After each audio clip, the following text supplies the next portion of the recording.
kebiasaan kita yang kurang baik, lakukan ibadah tidak mengerti apa maksudnya. Ya. Bapak Ibu 5 kali dalam sehari yang wajib sholat. Coba tanya, sholat itu apa? Ya. Tiap hari kita sholat, kalau ditanya apa itu sholat, bingung kita. Ya. Zakat, yuk saya keluarkan zakat. Tanya, zakat itu apa? Umrah itu apa? Haji itu apa? Ya. Jangan-jangan kita melakukan ibadah, kita pun tidak paham nama ibadah itu apa. Ya. Sehingga tidak bisa menghayati, meresapi, dan mengamalkan makna dibalik penamaan ibadah itu. Ya. Sekarang kita mulai bahasan kita. Bismillahirrahmanirrahim tentang haji. Apa itu haji dan mengapa kita mesti berhaji? Maafkan saya agak lebih banyak berdiri, insyaAllah, karena materi-materi sudah ada di slide-nya nanti.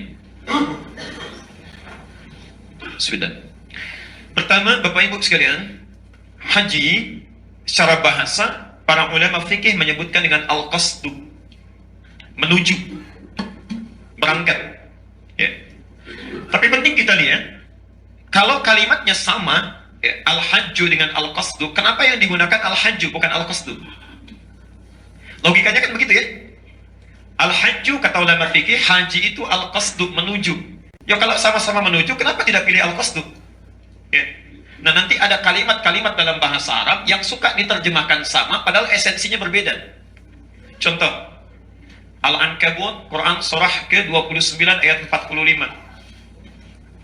Ada ayat di situ, Utslu ma uhya ilaika minal kitab. Utslu. Apa terjemahnya di situ? Yang Anda bawa mushaf, apa artinya? Bacalah. Ada yang lain? Ada yang lain? Selain bacalah. Saya punya keyakinan semua mushaf kita menyebutkan bacalah. Sekarang saya mau tanya. Wahyu pertama yang turun disampaikan pada Rasulullah apa? Apa artinya? Kok bisa dua kata diterjemahkan dengan terjemah yang sama? Ya.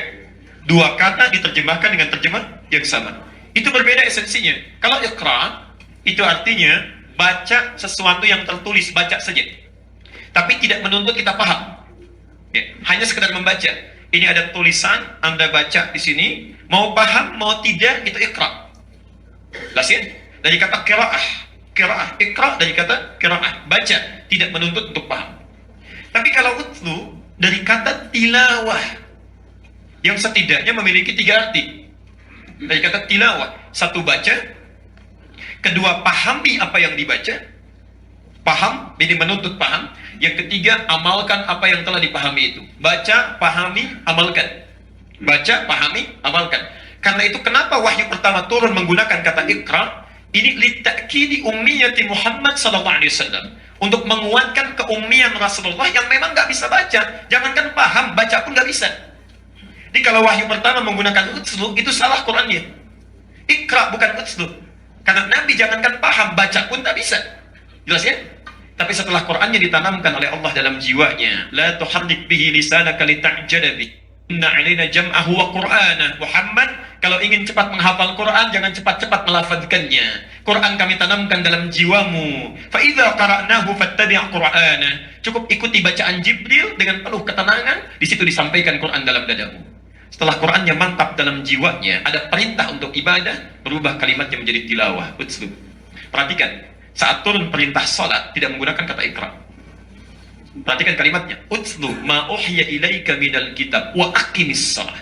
Sebelum Anda salat, baca dulu, pahami dulu gerakan-gerakan, bacaan-bacaan yang akan kita lakukan dalam salat.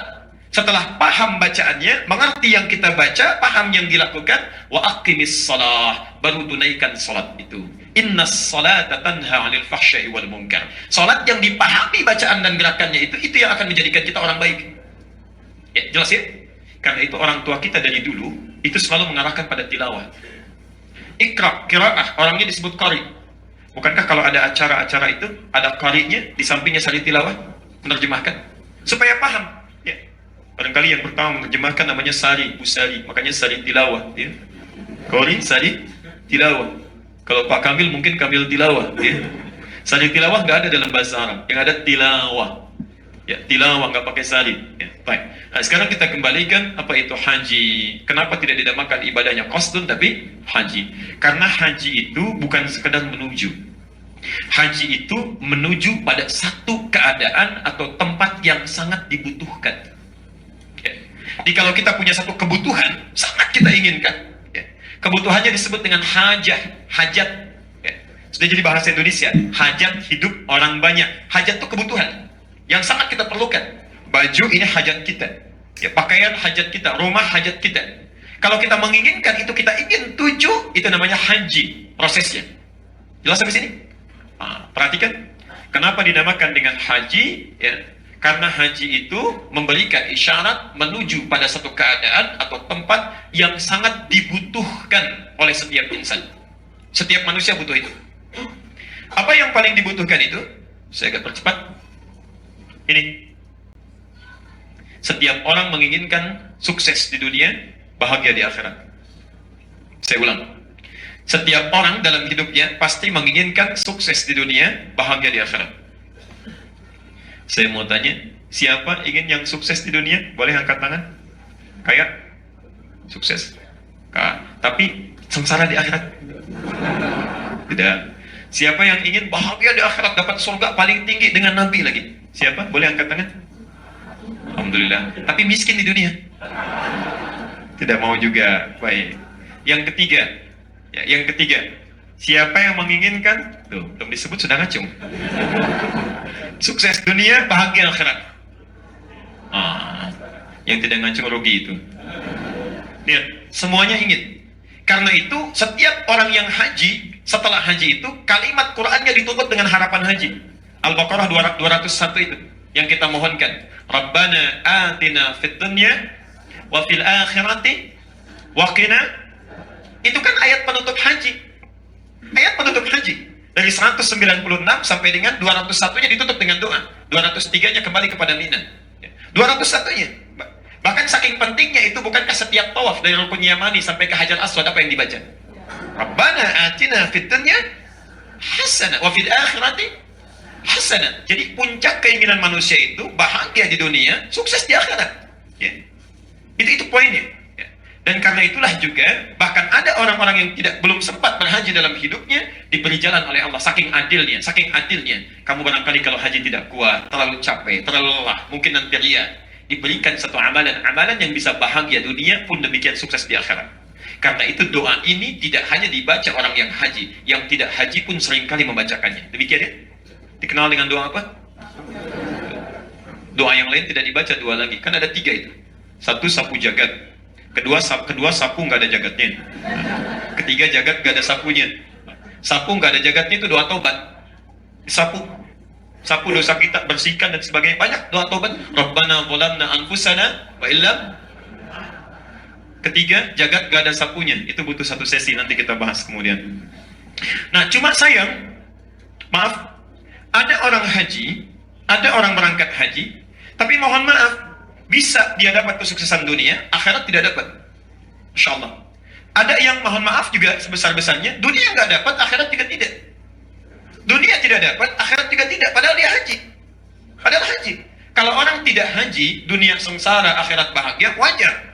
Ini orang haji, dunia nggak dapat, akhirat tidak. Padahal dari kata haji sendiri sudah diisyaratkan. Kenapa dinamakan dengan haji? Seluruh proses ritual ibadah yang ada di dalam haji itu seluruhnya memberikan langkah-langkah cara kepada kita bagaimana supaya bahagia di dunia dan bahagia di akhirat nanti. Jadi ibadah haji itu bukan sekedar kita putar-putar duduk, tidak, tapi semuanya ada makna, ada hikmah di situ. Karena itu untuk mendapatkan kebahagiaan dunia dan akhirat ini, bagi yang haji ataupun tidak, kita mesti lakukan dengan ilmunya. Mesti lakukan dengan ilmunya. Ada 3 jenis ilmu dalam setiap ibadah. Ada 3 jenis ilmu, baik itu salat, zakat, ya, puasa, umrah, haji, dan kita fokuskan kepada haji. 1, ilmu tauhid. Karena kita ingin bahagia di akhirat nanti, ya, dapat penerimaan yang baik, surganya tingkat tinggi, maka saat ibadah mesti punya ilmu tauhid. Tauhid ini penting untuk meluruskan niat dan hati kita saat beribadah. Ya. Anda tidak punya ilmu tauhid, hati bermasalah, walaupun cara ibadahnya benar, mohon maaf, tetap bermasalah, tidak bernilai di sisi Allah. Akhirat tidak punya tabungan. Contoh, mohon maaf yang sebesar-besarnya orang sholat. Ya. Takbirnya secara fikih benar, dari mulai takbir sampai salam. Secara fikih benar, caranya seperti Nabi mengajarkan, cuma hatinya bermasalah. Orientasinya, motifnya tidak murni karena Allah. Ketika Allah memerintahkan wa ma umiru illa liya'budullaha Mukhlishina lahuddin, lakukan ibadah ikhlas karena Allah, maka muncul motif lain. Datang, motor diputar-putar dulu supaya tetangga lihat. Ingin taklim, motifnya ingin diketahui oleh teman dia. Hati bermasalah. Hati bermasalah. Jadi persoalan. Sekalipun Anda ikhlas luar biasa, hatinya punya persoalan, maka amalan itu tidak bermakna. Saya tegas saya sampaikan, orang yang amalan ibadahnya dikotori oleh penyakit hati, misal riya saja, maka konsekuensinya akan mendapatkan 5 hal yang sangat buruk. 1, amalnya batal, tidak bernilai. Tidak bernilai. Anda sholat kemudian riya, ingin dilihat orang, maka batal, tidak bernilai. Yang kedua, lelah menempuh sesuatu tapi tidak mendapat hasil. Lelah menempuh sesuatu tapi tidak mendapat hasil. Nanti saya beri contoh ayat Qur'annya. Yang ketiga, sulit mendapat hidayah. Sulit mendapat hidayah. 1, batal amalan. Yang kedua, lelah melakukan sesuatu tapi tidak mendapat hasil. Cuma gerak, sholat, tutup, turun, salam lagi, tapi gak ada hasilnya. Yang ketiga, sulit mendapat hidayah. Yang keempat, disebut oleh Quran sebagai orang munafik. Sebagai orang munafik. Insyaallah, hati-hati. Dan yang kelima, bila tidak bertobat selama hidupnya, maka akan dibawa sampai meninggal. Akan dibawa sampai meninggal dunia. Contoh, Quran surah 2 Al-Baqarah 284. Sudah. Ya ayyuhalladzina amanu, hai orang-orang yang beriman, la tubtilu shadaqatikum bil manni wal adha. Jangan kalian batalkan. Ya. Batal itu artinya gugur. Ya. Shadaqatikum. Ya. Ingat, apa itu sedekah? Sedekah itu setiap kebaikan yang kita lakukan. Ya, dalam bahasa Quran disebut sedekah. Ya. Di antum kalau salat itu bagian dari sedekah, jenisnya salat. Baca Quran itu sedekah, jenisnya baca Quran. Ya. Dengan harta itu sedekah, jenisnya dengan mal, harta. Jamaknya disebut dengan sedekah banyak. Kata Al-Quran, ada orang-orang yang membatalkan sedekahnya, salatnya batal. Secara fikih salat, ya, tapi batal kata Allah. Dia baca Quran tapi batal, pahalanya batal. 1, bil manni wal adha, dengan penyakit yang mengganggu dan merusak. Apa contohnya? Perhatikan. Kalladzi yunfiqu malahu ria'an nas. Seperti orang infak riya, ingin dilihat oleh orang lain. Ya. Orang salat riya, bukan infak saja, karena ada orang salat riya. Fawailul lil musallin alladzina hum an salatihim sahun alladzina hum yura'un. Riya. Salat riya, infak riya, mau haji riya. Ada yang begitu? Ada, tidak sedikit. Bahkan belum haji sudah riya. Orang dikumpulkan, udah kumpul banyak, satu RT, satu RW, niatnya baik, minta support, doa, minta maaf. Bapak Ibu sekalian, kami akan berangkat haji dan mohon doakan supaya perjalanan lancar, baik, tidak ada kendala. Ini undangan yang sangat bermakna. Paragraf pertama nyaman. Paragraf kedua, ya mungkin di tempat ini, RW ini kami orang pertama yang berhaji. Ya. Pak RW juga belum dapat undangan Pak ya. Mudah-mudahan Bapak dapat hidayah nanti. Ya kami doakan di sana. Tuh belum apa-apa sudah muncul persoalan. Ini belum berangkat sudah dia bermasalah. Ya, bermasalah. Itu batal. Belum apa-apa sudah batal. Belum berangkat. Ya. Perhatikan. La tubtilu sadaqatikum bil manni wal adha kalladhi yunfiqu malahu ri'a'an nas famathaluhu kamathali safwanin 'alayhi turabun fa asabahu wabilun fatarakahu sadda la yaqdiruna 'ala syai'in mimma kasabu. Orang seperti ini kata Al-Qur'an itu cuma orang lelah menenun sesuatu, capek berusaha tidak dapat apapun. Capek berusaha tidak dapat apapun. Seperti orang naruh pasir di atas batu yang licin, pasirnya menggelinding ke bawah, ditimpa air bah tidak berbekas. Hati-hati dengan riya, hati-hati dengan penyakit hati. Karena ada orang yang akan beribadah haji berangkat sudah riya duluan, itu lebih baik bersihkan dulu sebelum berangkat. Batal. Persoalan. Teruskan. Ya. 3 tadi. Wallahu la yahdil qaumal kafirin. Allah tidak akan memberi hidayah pada orang kafir, diserupakan dengan orang kafir. Ya. Bahkan orang kafir yang baik pun itu masih dapat hidayah. Orang kafir yang baik, ada orang kafir senang membantu, senang menolong, memberikan bantuan, itu berpeluang diberi hidayah. Bahkan kita pun memohon kepada Allah, ya Allah berikan dia hidayah, ya Allah dia berikan petunjuk, berikan dia petunjuk. Orang Islam ibadah riya, sombong, ingin diketahui, dilihat, sulit. Bahkan kita pun tidak nyaman ketika berpapasan. Hati-hati. Yang keempat disebut munafik. An-Nisa 142. Innal munafiqina yukhadi'una Allah wa huwa khadi'uhum wa idza qamu ila sholati qamu kusala yura'unan nas. Orang-orang ria bagian dari munafik, bagian dari munafik. Dan yang terakhir, kalau tidak tobat dosa itu dibawa sampai meninggal. Dibawa sampai meninggal dunia. Maka yang pertama, kalau Anda ingin ibadah, mesti tauhid dulu ya. Makanya sebelum Nabi ke Madinah, sebelum turun perintah salat setahun sebelum hijrah, itu tauhid dulu belajarnya supaya benar amalnya, lurus, baik. Kedua, fikih. Fikih terkait dengan cara. Ya. Memang ikhlas, niatnya bagus, benar karena Allah, semangat, tapi ilmu tidak ada, fikih tidak tahu. Ya. Bagaimana Nabi mencontohkan, lupa, tidak paham. Mau salat subuh, begitu datang ke Al-Ihsan, sudah ikhlas, baik sekali, luar biasa. Begitu salam bangun lagi, salat sunnah 4 rakaat setelah subuh. Karena nggak tahu cara, tidak paham. Ada juga nanti orang-orang haji semangatnya tinggi, ikhlas luar biasa, sudah jual sawah, jual kebun, tapi tidak belajar ilmu fikih. Tidak paham bagaimana cara belajar yang benar, cara ibadah yang tepat. Nyampe ke sana bisa keliru. Seringkali. Ya.